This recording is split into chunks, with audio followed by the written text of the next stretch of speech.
students, welcome you all on English Literature Topics platform. I am Pooja Sharma. I am again here with a new topic, post-structuralism, which is very important for every literature student. Students, we already talked on structuralism in our previous video, and in this video I am going to tell you about post-structuralism. So let's begin. What is post-structuralism? Post-structuralism also a literary movement which came as a response to structuralism. Got it? Post-structuralism also a literary movement which came as a response to structuralism. Structuralism के response के लिए ये literary movement आया था जिसको हम बोलते हैं पोस्ट स्ट्रक्चरलिज्म. पोस्ट बाद में आया है और स्ट्रक्चरलिज्म. तो पोस्ट स्ट्रक्चरलिज्म जो है वो स्ट्रक्चरलिज्म के रिस्पॉन्स में आया है और स्ट्रक्चरलिज्म के रिस्पॉन्स में कैसे आया है वो उसको क्रिटिसाइज करने के लिए. वो स्ट्रक्चरलिज्म की बातों को फॉलो नहीं करता है. वो बोलता है कि जो स्ट्रक्चरलिज्म बोल रहा है वो बिल्कुल सही नहीं बोल रहा. और स्ट्रक्चरलिज्म क्या बोल रहा है, आप मेरा पहले जो स्ट्रक्चरलिज्म पे वीडियो है वो ज़रूर देखें. उसके अलावा मैं आप इसमें बता देती हूँ थोड़ा बहुत. स्ट्रक्चरलिज्म जो है वो बोलता है कि अगर आपके पास कोई टेक्स्ट है तो उस टेक्स्ट का एक स्ट्रक्चर होगा, वो स्ट्रक्चर प्रॉपर फॉलो करो, उसके बाद वो आपको टेक्स्ट ईजिली समझ में आ जाएगा. स्ट्रक्चरलिज्म बोलता है कि वर्ड और मीनिंग के बीच में एक रिलेशनशिप होता है जिसको आर्बिट्री नाम दिया है उसने. ठीक है, किसी भी वर्ड और मीनिंग के बीच में एक रिलेशनशिप होता है और यहाँ वो बोल रहा है कि किसी वर्ड का एक मीनिंग होता है. स्ट्रक्चरलिज्म बात करता है कि किसी वर्ड का एक मीनिंग होता है और उस वर्ड और मीनिंग के बीच का जो रिलेशनशिप है उसको आर्बिट्री बोलता है. स्ट्रक्चरलिज्म बोलता है कि किसी भी वर्ड का सिग्निफायर और सिग्निफाइड, उसने दो टर्म दी है, सिग्निफायर और सिग्निफाइड. सिग्निफायर मीन्स आप कोई वर्ड जो है वो आप सोचते हो और सिग्निफाइड मीन्स आप उस वर्ड से रिलेटेड आपके माइंड में जो इमेज आती है. लाइक आपने वर्ड सोचा कि आपने सोचा कैट, तो कैट जो है वो सिग्निफायर और आपके माइंड में कैट की एक इमेज बनी, दैट इज सिग्निफाइड. सो ये है सिग्निफायर और सिग्निफाइड. तो ये स्ट्रक्चरलिज्म बात कर रहा है इन सब चीज़ों पे कि जो वर्ड है उसका एक मीनिंग होता है, वर्ड और मीनिंग के बीच का जो रिलेशनशिप है उसको आर्बिट्री बोला गया है.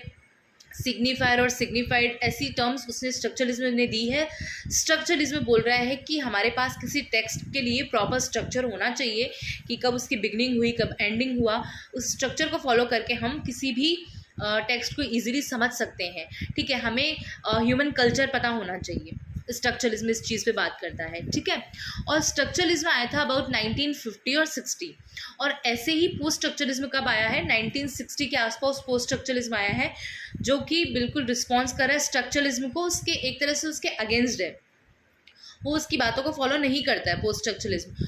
पोस्ट स्ट्रक्चरलिज्म क्या बात कर रहा है, पोस्ट स्ट्रक्चरलिज्म के आप जो पायनियर हैं उनको जैक डेरिडा को मान सकते हैं. जैक डेरिडा जो है वो बोल रहे हैं कि ये जो वर्ड का एक ही मीनिंग होता है ऐसा कभी नहीं होता. वर्ड मीनिंग कॉन्स्टेंटली चेंज, कि वर्ड का जो मीनिंग है वो चेंज होता रहता है. ठीक है, अगर कोई रीडर है वो अपने तरीके से किसी टेक्स्ट को पढ़ता है, अगर मैं कोई बुक पढ़ूंगी मेरे लिए उसका मीनिंग बिल्कुल चेंज होगा, आप पढ़ोगे आपके लिए उसका मीनिंग चेंज होगा. तो यहाँ ये यही बात कर रहे हैं कि किसी भी वर्ड का सेम मीनिंग नहीं रहता है, उस वर्ड का मीनिंग कॉन्स्टेंटली चेंज होता रहता है.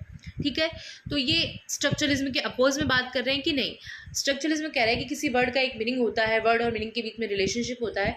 तो ये ऐसा कह रहा है कि ऐसा नहीं है, वर्ड का मीनिंग चेंज होता रहता है. लाइक आपके पास आपको एक वर्ड दे दिया जाए कि हट, कट और बट, ये तीन वर्ड है, हट, कट और बट.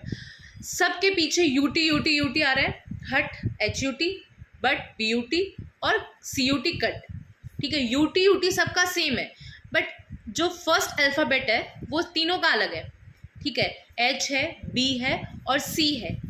तो यहाँ वर्ड का मीनिंग ऑटोमेटिकली चेंज हो रहा है क्योंकि सिर्फ U और T से कोई हमारा लेना देना नहीं है. हमने जैसे ही फर्स्ट अल्फ़ाबेट चेंज किया उसका मीनिंग चेंज होता गया. हट का मीनिंग, बट का मीनिंग और कट का मीनिंग, तीनों में पीछे यूटी है, बट आगे का जो अल्फ़ाबेट चेंज हुआ और पूरा का पूरा वर्ड का मीनिंग चेंज हो गया. तो यहाँ जैक डेरिडा बात करते हैं कि वर्ड का मीनिंग कॉन्स्टेंटली चेंज होता रहता है, वर्ड का मीनिंग सेम नहीं रहता है। उसके अलावा जो है स्ट्रक्चरलिज्म बात कर रहा था बाइनरी अपोजिशन की, कि बाइनरी अपोजिशन क्या होता है कि कोई जैसे वर्ड है लाइक ऑफ एंड ऑन, ठीक है, हैप्पी एंड सैड, तो बोला इस टाइप के जो वर्ड्स होते हैं वो एक दूसरे पे डिपेंडेंट रहते हैं। कौन बात कर रहा है? स्ट्रक्चरलिज्म। बट यहाँ पोस्ट स्ट्रक्चरलिज्म इसको बिल्कुल भी सपोर्ट नहीं कर रहा है, वो कह रहा है ऐसा नहीं है, नो बाइनरी अपोजिशन हियर, यहाँ कोई बाइनरी अपोजिशन नहीं है। ऐसा नहीं है कि एक अपोजिट वर्ड दूसरे अपोजिट वर्ड, मतलब जो वर्ड्स हैं वो एक दूसरे के अपोजिट होंगे तो वो एक दूसरे पे डिपेंड रहेंगे, ऐसा कुछ भी नहीं है, ठीक है। उसके अलावा आप बोल सकते हैं कि ये जो कंसेप्ट है पोस्ट स्ट्रक्चरलिज्म का, ये कैसे आया मैं आपको बता देती हूँ।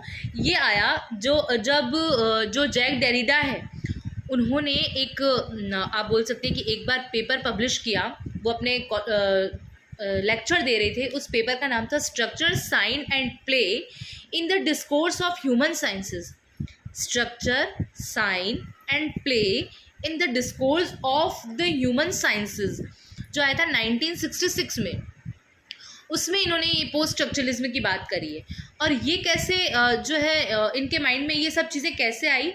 मार्टिन हाइडेगर का कॉन्सेप्ट था डेस्क्रिप्शन, उससे इनके दिमाग में ये डीकंस्ट्रक्शन की बात आई या पोस्ट स्ट्रक्चरलिज्म की बात आई। मार्टिन हाइडेगर कंसेप्ट था डेस्ट्रुकेशन। डेस्ट्रुकेशन मतलब DESTRUKTION। डेस्ट्रुकेशन जो ये वर्ड था, ये कंसेप्ट था मार्टिन हाइडेगर का, वो जो है हमारे जैक डेरिडा ने उसको पढ़ा, तब इनके दिमाग में ये डीकंस्ट्रक्शन की बात आई। डीकंस्ट्रक्शन भी एक पर्टिकुलर थ्योरी है जिसपे हम बात करेंगे, पर पोस्ट स्ट्रक्चरलिज्म जो है वो डीकंस्ट्रक्शन जैसा ही आप कुछ मान लो कि वैसा ही बात करता है कि डीकंस्ट्रक्शन भी वही है कि किसी भी वर्ड को आप डीकंस्ट्रक्ट करके उसको आप अगर देखोगे तो उसके मीनिंग बहुत सारे निकलेंगे। तो यहाँ पोस्ट स्ट्रक्चरलिज्म भी यही बात कर रहा है कि किसी भी वर्ड का एक मीनिंग नहीं होता, उस वर्ड के कॉन्स्टेंटली मीनिंग जो है चेंज होते रहते हैं। और जो हमारे स्ट्रक्चरलिज्म के पायनियर्स हैं फर्डिनेंड डे सोशर और जो है आप बोल सकते हैं कि ये बात कर रहे थे स्पीच एंड राइटिंग पे। ये बोलते थे कि पहले जो है इन्होंने सुपीरियर स्पीच और राइटिंग में से किसको सुपीरियर माना? स्पीच को।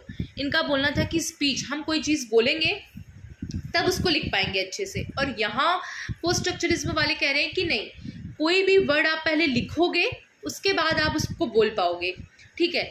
आपका ऐसा नहीं कि आप कोई चीज़ बोलते हो और इन्होंने राइटिंग को सुपीरियर माना है और जो स्ट्रक्चरलिज्म वाले हैं वो किसको, स्पीच को सुपीरियर मान रहे हैं। तो ये एक बहुत बड़ा डिफरेंस आ गया।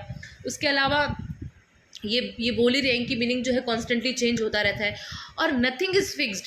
वो कहते हैं कि स्ट्रक्चरलिज्म कह रहा है कि एक स्ट्रक्चर फिक्स रहता है। अगर आपके पास कोई टेक्स्ट है और आप उसका स्ट्रक्चर बनाओगे तो वो स्ट्रक्चर फिक्स रहता है। बट पोस्ट स्ट्रक्चरलिज्म कह रहा है कि नथिंग इज़ फिक्स्ड, फिक्स्ड कुछ नहीं है। वर्ड मीनिंग कॉन्स्टेंटली चेंज, कि वर्ड का मीनिंग कॉन्स्टेंटली चेंज होता रहता है। नो बाइनरी अपोजिशन, कोई बाइनरी अपोजिशन नहीं है यहाँ पे। तो ये हमारा पोस्ट स्ट्रक्चरलिज्म है। आई होप मैं आपको पोस्ट स्ट्रक्चरलिज्म बताने में या समझाने में सक्सेसफुल हो पाई हूँ। और अगर आपको नहीं अच्छे से समझ आया तो मैं भी एक बार ट्राई करूँगी फिर से उसे अच्छे से समझ के अच्छे से वीडियो बनाने का। बट तब तक के लिए आपके लिए आई थिंक ये वीडियो भी काफ़ी हेल्पफुल रहेगा। मैं इसके कुछ राइटर्स बता देती हूँ जो इसके पायनियर्स थे इसको फॉलो करने वाले।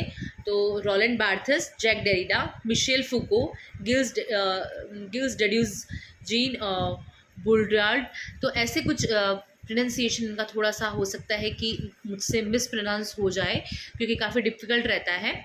बट ये इसके कुछ पायनियर्स थे। और आप जूलिया क्रिस्टीवा भी इसकी एक पायनियर मानी जाती है इस पोस्ट स्ट्रक्चरलिज्म की।